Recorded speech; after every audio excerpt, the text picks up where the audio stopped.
मेरे नौजवान साथियों, कैसे हैं आप सभी लोग। आप सभी का स्वागत है आपके अपने YouTube चैनल क्लास 24 आपनो राजस्थान पर। तो लेखांकन परिचय में हम बढ़ रहे थे और अब हम आज जो सेशन स्टार्ट कर रहे हैं, शनिवार को मैं आपका टेस्ट लूंगा। जो पिछला पहले पढ़ा दिया है उसका टेस्ट आपको शनिवार को देखने को मिलेगा और उसी के साथ अकाउंटेंसी में उसी क्रम में आगे बढ़ते हैं। और आज हम लेखांकन नीतियों के बारे में पढ़ेंगे कि लेखांकन की नीतियां हैं, जो क्या क्या है, लेखांकन नीति का अर्थ क्या होता है, नीतियां क्या होती है, उनकी अभिव्यक्तियां, उनका प्रकटन कहाँ होता है, उनका परिवर्तन अगर उनमें करना हो तो कि कब और कैसे उसमें परिवर्तन किया जाए, इन सभी बातों को लेकर मैं आज आपके सामने उपस्थित हूँ। ठीक है, तो सबसे पहले हम डालते हैं आज का जो हमारा टाइटल है वो क्या रहने वाला है दोस्तों। आज का जो हमारा बिंदु है वह रहने वाला है लेखांकन नीतियां। लेखांकन नीतियां क्या रहने वाला है? लेखांकन नीतियां। आज का जो हमारा टॉपिक है वो रहने वाला है लेखांकन की नीतियां। एक एक चीज पढ़ाऊंगा मैं आपको, कोई शॉर्ट टर्म नहीं है अपने पास, कहीं से भी प्रश्न पूछा जाए। आपके जो 25 क्वेश्चन आएंगे वो गलत नहीं होने चाहिए, इसी उद्देश्य के साथ चीजें प्रारंभ मैं करने जा रहा हूं। ठीक है, तो सभी का स्वागत है, सभी को नमस्कार, राम राम। एजुकेशन भैया क्लास डेली हो रही है, आप टेंशन लेने की आवश्यकता बिल्कुल भी नहीं है। तो देखिए, सबसे पहले लेखांकन नीति का अर्थ क्या होता है। लेखांकन नीति का अर्थ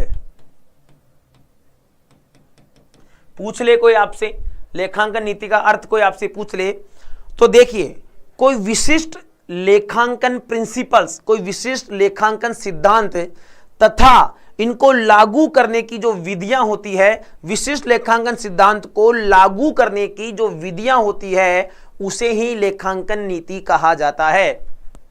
तो देखिए, विशिष्ट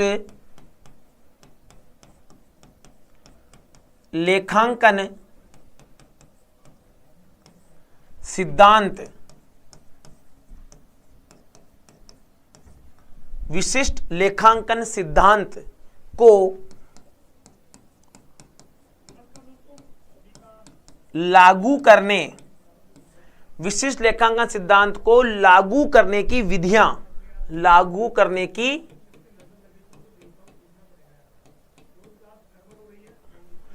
लेखांकन करने की विधियों से हैं। आपसे पूछ ले विशिष्ट लेखांकन सिद्धांत को लागू करने की विधियों को क्या कहा जाता है, तो उन्हें लेखांकन निधि कहा जाता है। सर जी, राजस्थान हिस्ट्री की पीडीएफ क्यों नहीं देते हो टेलीग्राम पे? विनीता, ठीक है बेटा, राजस्थान हिस्ट्री की अगर पीडीएफ चाहिए तो अवेलेबल हो जाएगी। अब बीकानेर के राठौड़ तो कंप्लीट हो जाएंगे आज, उसके बाद जो आगामी क्लासेस होंगी, दो टॉपिक हैं उनको छोड़ दो, बाकी जो आगामी क्लासेस हैं उनकी पीडीएफ आपको मिल जाएंगी। और जब हम वापस रिवीजन फॉर्मेट पर आएंगे तो यहां पर भी मामला सेट हो जाएगा। नहीं भैया, आज 5वीं क्लास है, मैंने आपको परिचय पूरा करवा दिया है। आप अकाउंट्स की वहां ब्रॉडकास्ट में जाकर, अकाउंट्स की प्लेलिस्ट में जाकर आप चीजें देख सकते हैं। यह लेखांकन नीति का अर्थ है। अब जो लेखांकन नीतियां होती है वो आपसे पूछ ले किसका मुख्य भाग होती है, तो दूसरे फॉर्मेट पर आइए। जो वित्तीय विवरण होते हैं, क्या दोस्तों, वित्तीय विवरण कह दें, अंतिम खाते कह दें, वित्तीय विवरण या अंतिम खातों का सबसे अहम और महत्वपूर्ण जो भाग होता है, ठीक है, आज से संजय सर हिस्ट्री का जो है वहां पर मिल जाएगी आपको। ठीक है विनीता, ओके, वापस आइए। लेखांकन नीति, लेखांकन नीतियां, देखो आपकी भी अपनी अपनी कुछ नीतियां होती हैं। हर कुछ भी जो नीतियां होती है वो इंसान के, ठीक है, लिए बहुत ज्यादा इंपॉर्टेंसी रहती है और वही चीज अकाउंट्स के अंदर भी बहुत अच्छे तरीके से काम करती है। तो लेखांकन नीतियां वित्तीय विवरण,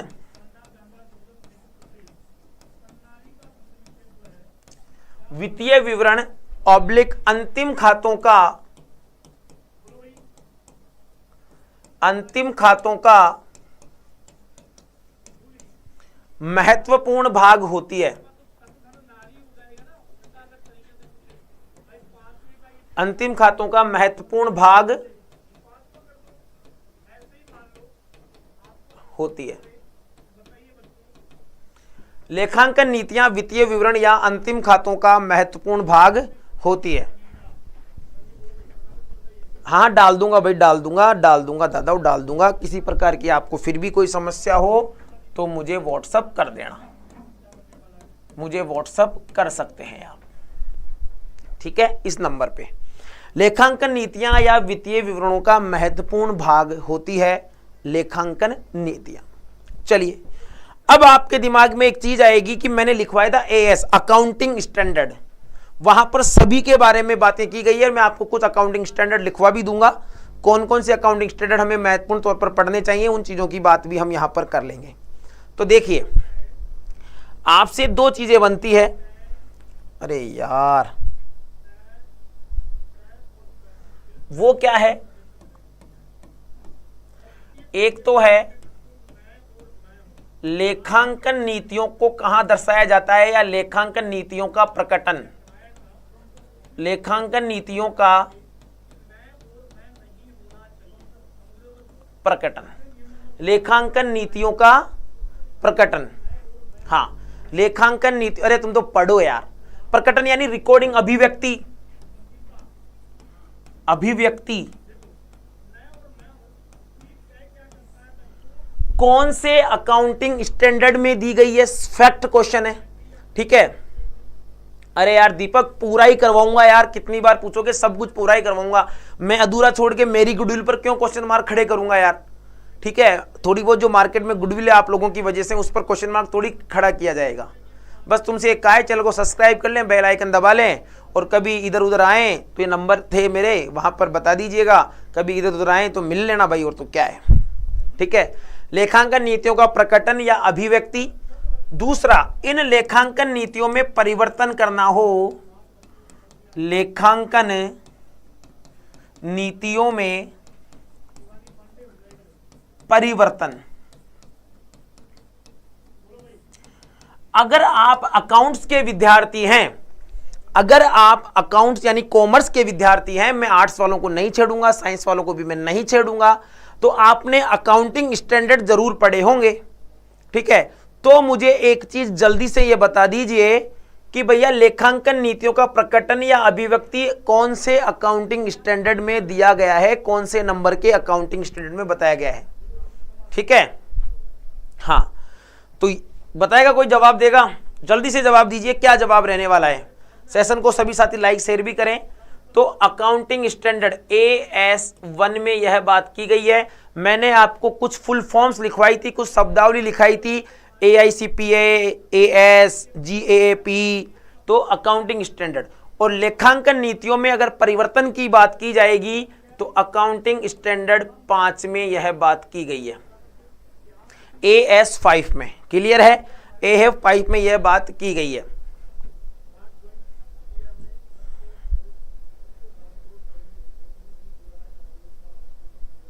ठीक है, चलिए नेक्स्ट बात,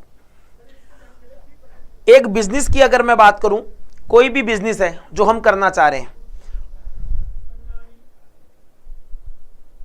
सिलेबस में जो दिए गए हैं, पार्टनरशिप दी गई है, आपके रेक्टिफिकेशन एरर दिया गया है, बैंक रिकंसिलिएशन स्टेटमेंट दिया गया है, लेखांकन का पूरा परिचय आपको यहां दिया गया है, पार्टनरशिप के साथ आपको तलपट, सब्सिडरी बुक्स, जितनी भी ये सारी चीजें वो सब मैं करवाऊंगा। सिलेबस में देख लेना लाला एक बार, वो सारे टॉपिक स्टेप बाय स्टेप मैं आपको करवाने वाला हूं। तो देखिए, एक व्यापार के लिए, किसके लिए, एक व्यापार के लिए, कहीं से मेरी प्रत्येक लाइन आपके लिए क्वेश्चन है, एक व्यापार के लिए, किसके लिए, एक व्यापार के लिए उपयुक्त लेखांकन नीतियां, एक व्यापार के लिए उपयुक्त लेखांकन नीतियां या लेखांकन नीतियों का उत्तरदायित्व, जो लेखांकन नीतियों का उत्तरदायित्व वो क्या होता है, व्यापार के प्रबंध का होता है, व्यापार के मैनेजमेंट का होता है। किस प्रकार की नीतियां बनाई गई है, व्यापार के प्रबंध का होता है। मैनेजमेंट से ही यह तय होगा कि व्यापार में किस प्रकार की नीतियां बनाई गई है, आने वाले भविष्य के लिए, आने वाले जो भविष्य है, आने वाला जो वित्तीय वर्ष है, जो वित्तीय वर्ष चल रहा है, उस प्रकार से काम किया जा रहा है, लेखों को मेंटेन किया जा रहा है या नहीं किया जा रहा है। तो एक सिंपल सा क्वेश्चन यहाँ पर बनता है कि जो व्यापारिक जो लेखांकन नीतियां हैं उनका उत्तरदायित्व खालिस्तान का होता है। तो याद रखिएगा, व्यापार के प्रबंध का होता है, व्यापार में मैनेजमेंट का होता है, उनका उत्तरदायित्व मैनेजमेंट का होता है। किसका होता है? मैनेजमेंट का होता है। हाँ, क्लियर है? नेक्स्ट चीज, हम जो लेखांकन नीतियां चुनेंगे या लेखांकन नीतियों का हम चयन करेंगे वो किस आधार पर करेंगे? तो एक शानदार सी चीज बनती है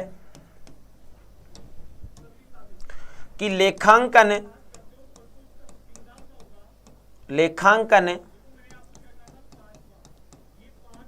नीतियों का चयन 3 आधार पर होता है।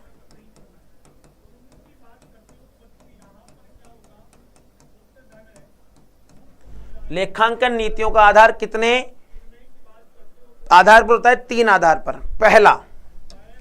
पहला आधार, लेखांकन नीतियों का चयन करने के लिए आपको पूरे विवेक का प्रदर्शन करना पड़ेगा। क्या करना पड़ेगा? विवेक के आधार पर कौन सी चीज बिजनेस के लिए ठीक है, कौन सी चीज अकाउंटिंग के लिए ठीक है, कौन सी चीज नहीं है। ठीक है।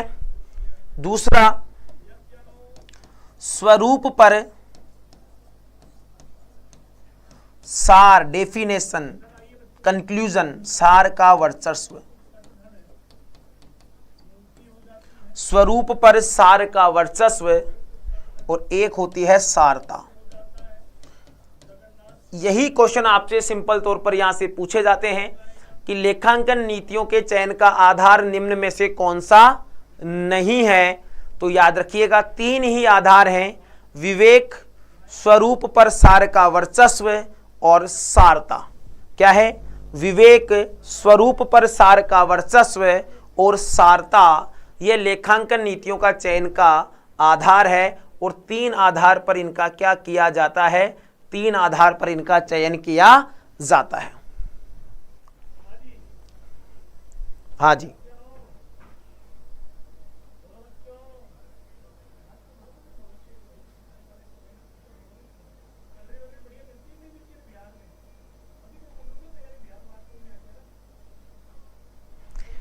क्योंकि अगर आपने एक भी लेखांकन नीति का गलत चयन कर लिया है तो उससे आपकी व्यवसायिक निष्पत्ति यानी कि पेंडल अकाउंट तथा आपकी आर्थिक स्थिति, शोधन क्षमता यानी कि बैलेंस शीट दोनों प्रभावित होती है।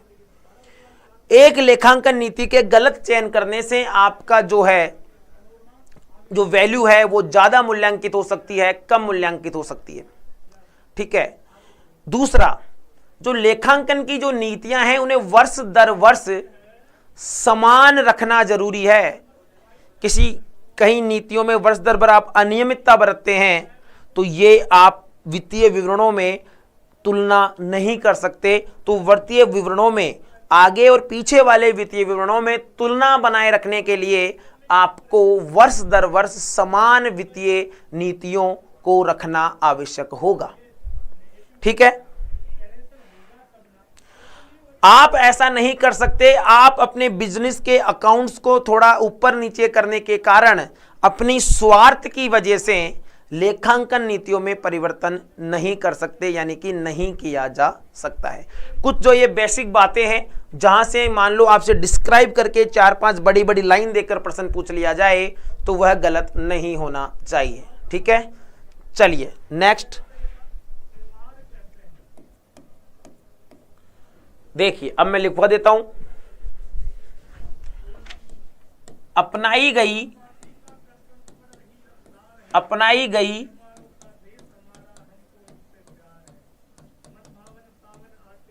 लेखांकन नीतियों में वर्ष दर वर्ष समानता होनी चाहिए।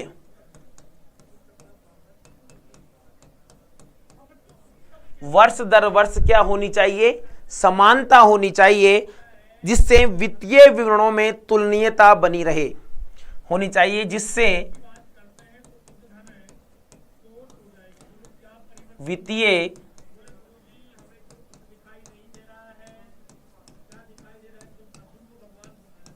विवरणों में तुलनीयता बनी रहती है,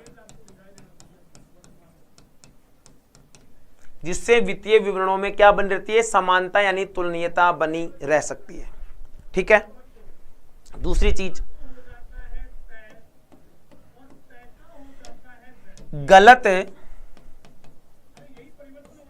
लेखांकन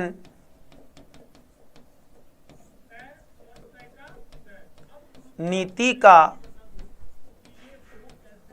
चयन होने पर व्यावसायिक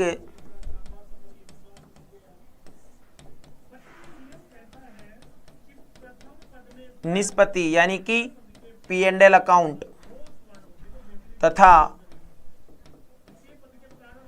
बैलेंस शीट आर्थिक स्थिति तथा आर्थिक स्थिति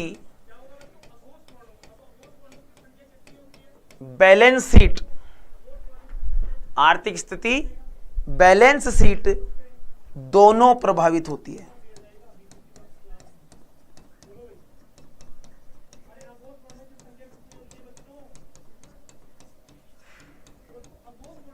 इसको ऐसे समझ लें, क्वेश्चन नोट डालकर लिख लेना,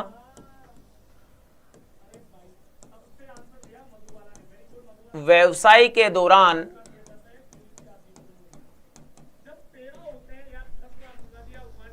गलत आर्थिक नीति के चयन होने पर किस पर प्रभाव पड़ेगा।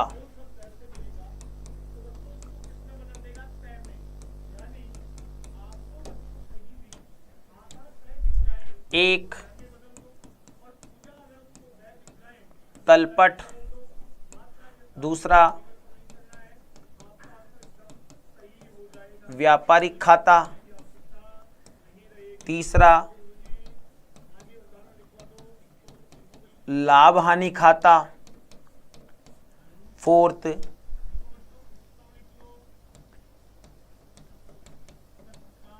बैलेंस शीट आर्थिक स्थिति। ऑप्शन ए, ऑप्शन ए केवल एक पर, ऑप्शन बी 1, 2, 3, 4 पर, ऑप्शन सी 2 व 3 पर, ऑप्शन डी 3 व 4 पर। बताइए सही जवाब क्या होगा। सभी साथी कमेंट करिए, जो भी लाइव देख रहे हैं वो जल्दी से बताइए। अब आप कहीं से भी पढ़ रहे हैं और अगर आपने आर्थिक नीतियां नहीं पढ़ी थी या आपके अध्यापक ने आपको आर्थिक नीतियां नहीं पढ़ाई तो फिर आप इस प्रश्न का जवाब नहीं दे सकते। बताइए, व्यवसाय के दौरान गलत आर्थिक नीति के चयन होने पर किस पर प्रभाव पड़ेगा। जल्दी से फटाफट सभी साथी लाइक शेयर कमेंट करें और जल्दी से इस प्रश्न का जवाब दें, जो भी देख रहे हैं।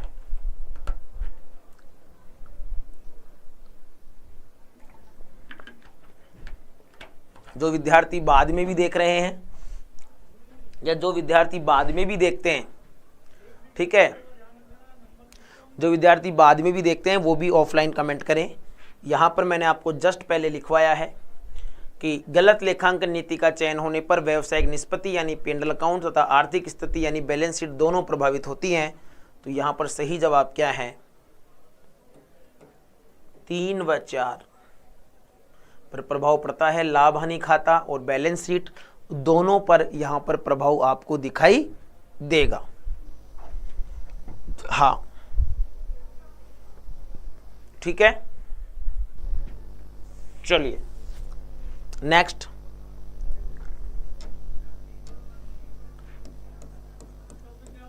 अपनी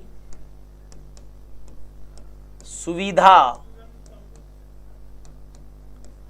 के हिसाब से, अपनी सुविधा के हिसाब से लेखांकन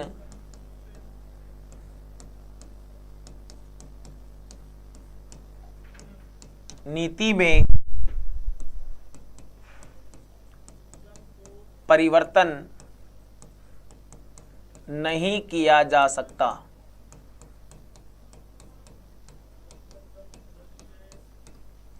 अपनी सुविधा के हिसाब से लेखांकन नीति में परिवर्तन नहीं किया जा सकता। पर क्या गुरुजी परिवर्तन किया ही नहीं जा सकता है? नहीं, ऐसा नहीं है। लोचशीलता हर जगह होती है। लेखांकन नीतियों में कुछ कारणों से परिवर्तन किया जा सकता है। पहला, वित्तीय विवरण या लेखा पुस्तकों के बेहतर प्रस्तुतिकरण के लिए अगर हमें कोई नीति में परिवर्तन करना है तो आप कर सकते हैं। लेखांकन मानदंड हो, अधिनियम हो, कोई कानून हो, कोई संनियम हो, कोई विधि बना दी हो, उसको उसकी पालना के लिए ऐसा किया जा सकता है। तो देखिए आप,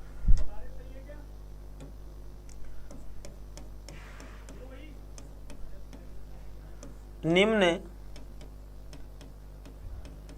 दो कारणों से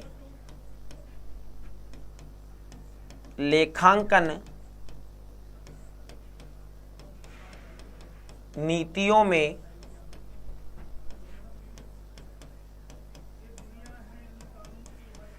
परिवर्तन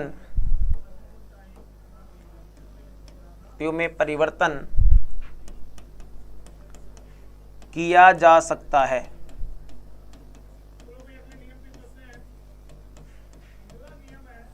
पहला, कोई कानून ऑब्लिक संनियम ऑब्लिक अधिनियम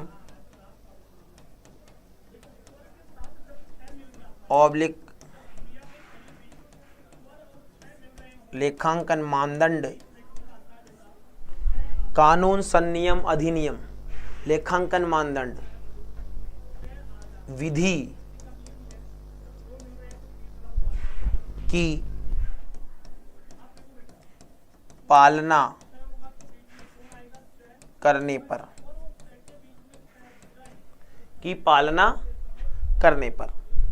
या पालना करने के लिए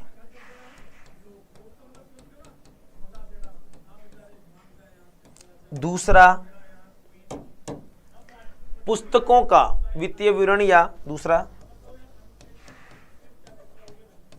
लेखा पुस्तकों या वित्तीय विवरणों का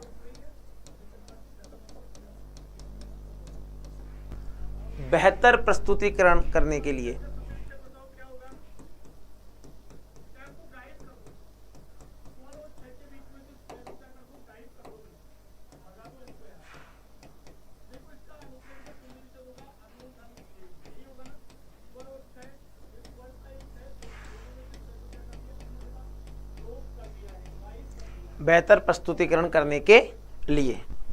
भी आप क्या कर सकते हैं, इनका परिवर्तन कर सकते हैं।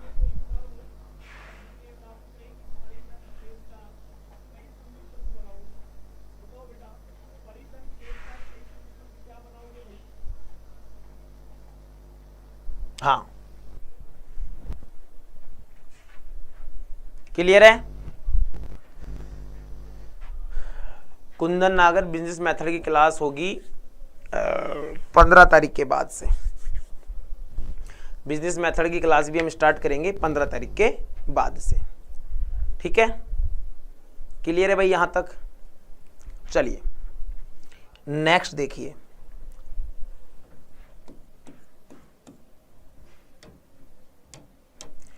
कुछ ऐसी लेखांकन, मतलब कुछ ऐसे क्षेत्र हैं वैकेंसी विज्ञप्ति जल्दी आने वाली है। 5000 पद तो सब कुछ बता ही दिए, कितने पदों पर वैकेंसी होगी, जल्दी आने वाली है। ठीक है, हाँ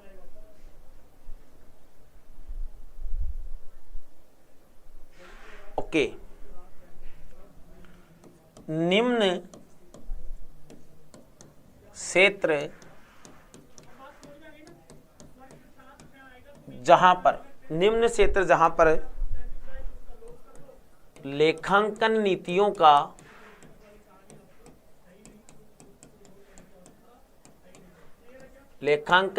का निरंतर प्रयोग किया जा, क्या कह रहे भैया?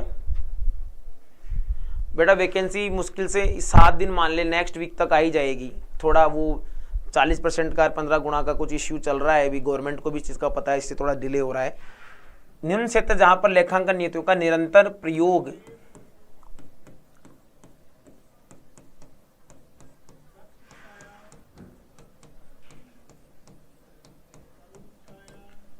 प्रयोग किया जाता है। ठीक है,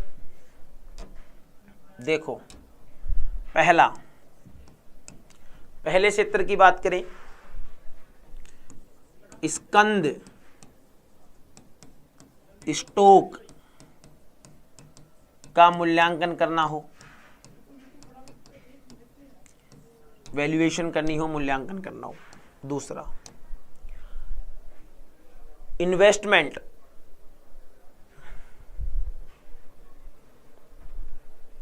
ठीक है।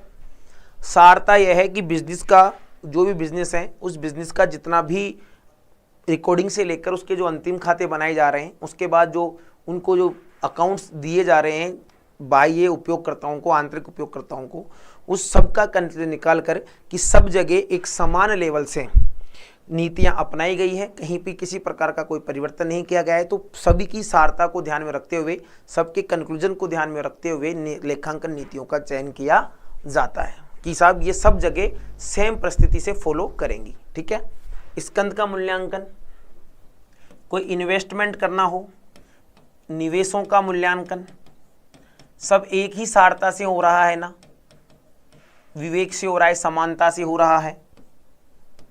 गुडविल, ख्याति का उपचार, गुडविल को मेंटेन करने के लिए, स्थायी संपत्तियों का लेखांकन करने के लिए, स्थायी संपत्तियों का लेखांकन,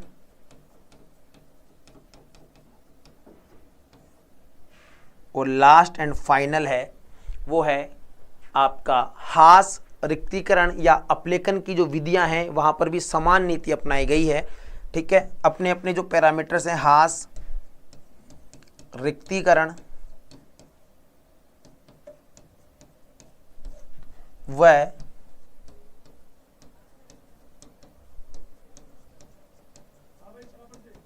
अपलेखन की विधियां, कहीं की विधियां, अपलेखन की विधियां। तो स्थायी संपत्ति, देखो स्कंद स्टॉक का मूल्यांकन करना हो, निवेशों का मूल्यांकन हो रहा हो, ख्याति का उपचार हो रहा हो, स्थायी संपत्तियों का लेखांकन हो रहा हो, हास रिक्तीकरण व अपलेखन की विधियां, इन सब पर निरंतर रूप से लेखांकन नीतियों का प्रयोग किया जाता है। क्या किया जाता है? लेखांकन नीतियों का प्रयोग किया जाता है।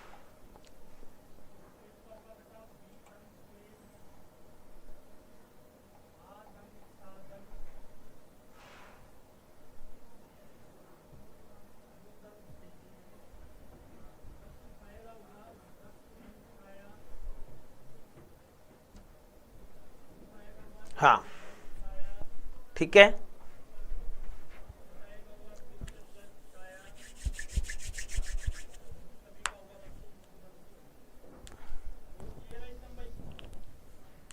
चलिए, तो ये आपका किसकी बात करी है हमने यहां पर बात करी है लेखांकन नीतियों की।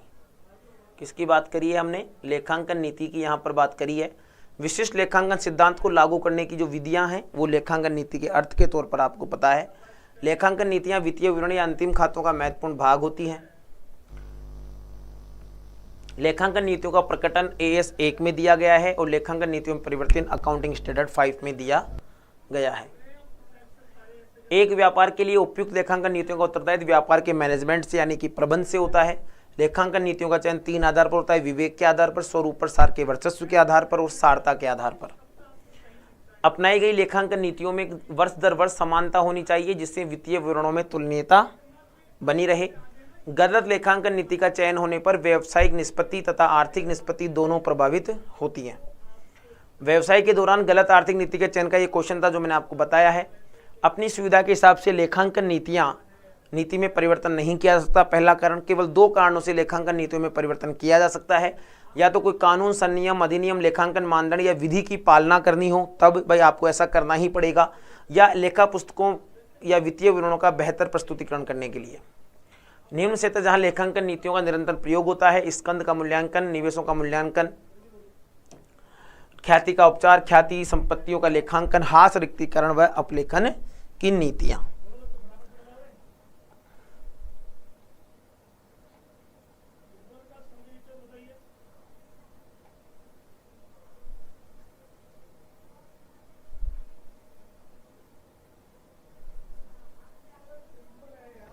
ठीक है,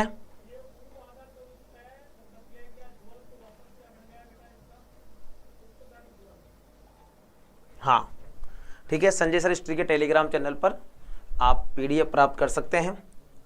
उसी के साथ एक चीज़ याद रखिए, कल हम पढ़ेंगे लेखांकन, पूरा सब्सिडरी बुक्स वगैरह सबका हम कल अध्ययन करेंगे, यानी लेखांकन के मूल्यांकन के सिद्धांत और लेखांकन प्रक्रिया। हाँ, एक चीज़ और ले लो, लिख सकते हैं आप, देखो लेखांकन मूल्यांकन के सिद्धांत, लेखांकन मूल्यांकन के सिद्धांत, लेखांकन मूल्यांकन के सिद्धांत। लेखांकन मूल्यांकन के सिद्धांत होते हैं दोस्तों 4। लेखांकन मूल्यांकन के सिद्धांत होते हैं कितने? 4। लेखांकन मूल्यांकन के कितने सिद्धांत होते हैं? 4 सिद्धांत होते हैं। पहला, ऐतिहासिक लागत, हिस्टोरिकल कॉस्ट, ऐतिहासिक लागत। दूसरा, चालू लागत।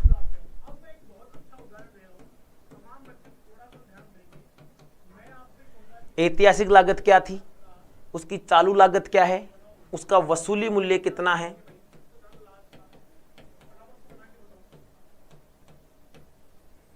और फिर है उसका वर्तमान मूल्य, वर्तमान मूल्य, वर्तमान मूल्य, ठीक है, उसका वर्तमान मूल्य। तो लेखांकन के 4 सिद्धांत हैं: ऐतिहासिक लागत, चालू लागत, वसूली मूल्य, वर्तमान मूल्य, सब इसमें शामिल हैं। ठीक है, एक क्वेश्चन दे रहा हूं आपको आज के लिए, बताइएगा, कमेंट कर जरूर बताइएगा। लेखांकन मूल्यांकन सिद्धांत में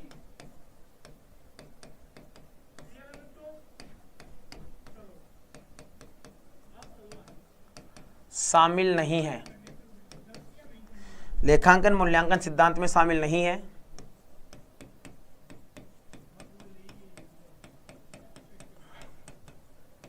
ऐतिहासिक लागत, दूसरा वर्तमान, इसको ऐसे नहीं करते, चालू मूल्य,